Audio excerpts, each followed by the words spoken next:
Hello in Malta, and we're going to discuss this Chinese vase. And the background really for Chinese vases when it comes to England and Europe and to a degree Malta is they were one of the types of furnishings which completed the ensemble of a formal setting, country house setting, whether it's a country house or in fact a townhouse in an urban setting.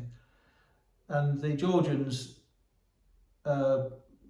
in particular, in the 1600s and 1700s and 1800s, piled into this Chinese pottery, and they piled into it to such a degree that the European manufacturers started to copy it.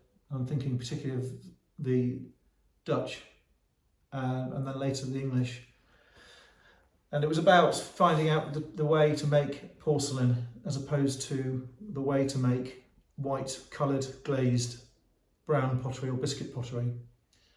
So as early as the 1400s, 1500s, bits of porcelain were coming to England from China, and this was lugged by hand, donkey, barge and ship, and it was distributed amongst the royalty initially in Europe, and it was extremely expensive, and people were amazed about the strength of the dishes, which could be made very thin and yet be hard. They were amazed by the designs, they were amazed by the whiteness, the brightness.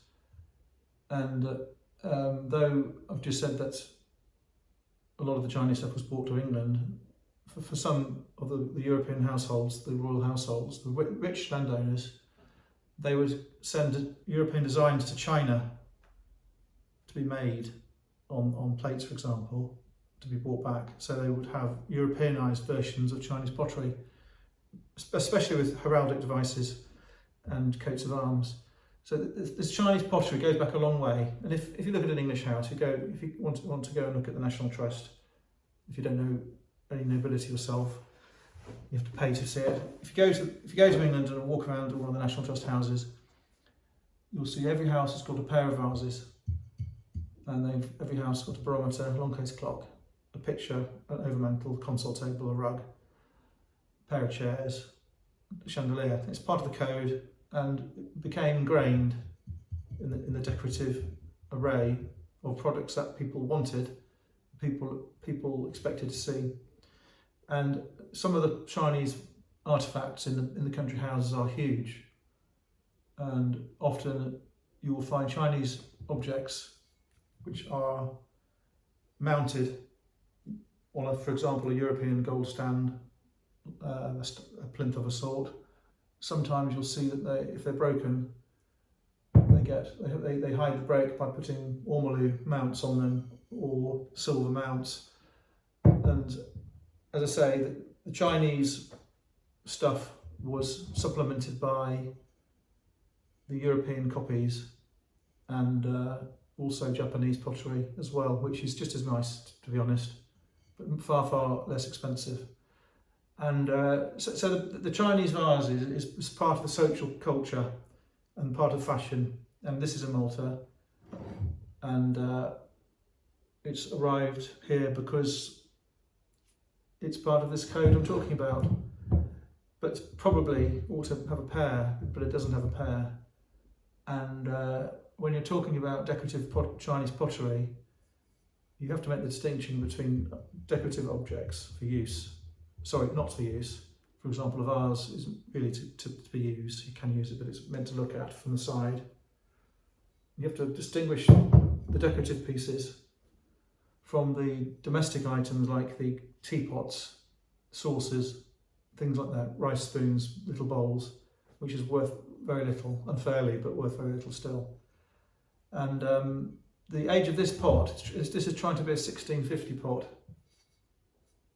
but it's made in about 1950, and it's made the same way as the early pots. I don't know what it says on the bottom, whether it's the factory or the customer or the style or the date, I don't know what it says, but it is not impressed, and it is not a transfer, and it's not a sticker, it's hand painted.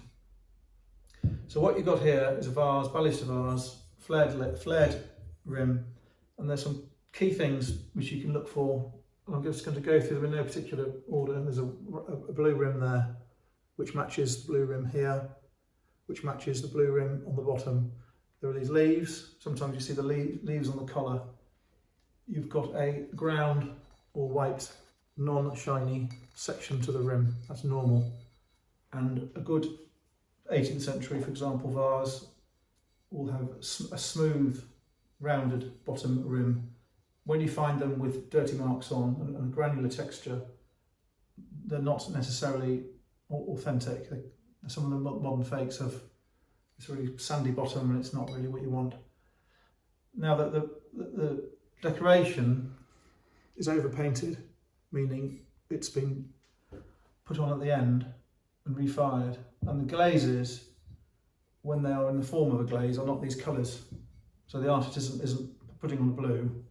They change colour when they're fired. So it's quite an interesting idea. And there are pheasants or exotic birds, a bridge or fence of some sort, butterflies, crazy insects, and you've got peony. And when it comes to Chinese pottery, it's either peony, chrysanthemum, or lotus or prunus. Those are the four plants which you see everywhere. And it's decorated on both sides, but there are the birds on the front, and it's really well done. And because the enamel paint has been put on at the end, it has a globular texture, and it's not a transfer. That's the key. It's not a transfer. And if you find a vase where the design is exactly the same, where the images seem to have joined, like joined to wallpaper, then it's transfer and less likely to be the real thing.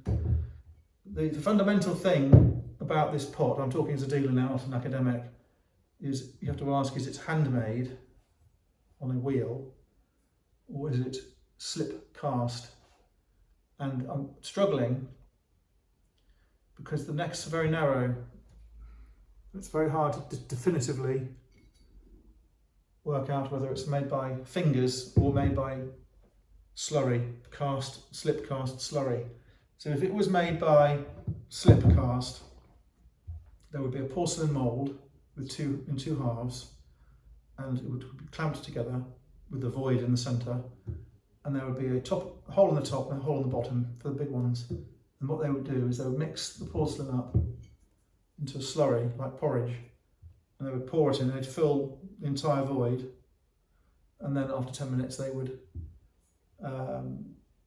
check that the plaster had taken to the slip had taken to the plaster, and the plaster's dry, and this wet slurry sticks, hardens and stiffens on the side of the plaster mould. So what they do is they pour out the excess, or if it's a very big pot, they pull the plug out the bottom, and it leaves the void in the plaster mould, and everywhere around it there is a thickness of non-dry, semi-solid porcelain, and they let it dry, and then they take off the moulds, and then they trim effectively the seam, and they make corrections to the rim, and they add other elements while it's still sort of nearly not quite dry, still soft. So that's obviously you can imagine a very quick way to make pottery, and that's how nearly all the pottery in the shops are made. And unfortunately, that's how they make Meissen, and that's how they make Wedgwood vases and Wedgwood teapots, and that's how they make Klaus Cliff. It's slip cast, made in a mould, which is not great. But I think this one is made on a wheel. And the reason I think it's made on a wheel is I can see there are concentric rings, and it has a texture where it's been made by a potter, and then after they've made this section, they've pinched the neck together where it's not as wide as the hand, and then they finish the flare. So this pot was made in China for the international market, and it could have been sold in Hong Kong or England or America or France. It's a sort of generic international style furnishings pot, and I think it's about 1950. It could just about the early 20th century. It could have pushed me a bit later than 1950, but I think the heaviness and the quality of it means it's quite well done, and it's quite a good, respectable copy of decent size. Anyway, I hope that's been interesting. This is a mould for sale for someone who wants to buy into this type of stuff. Thank you.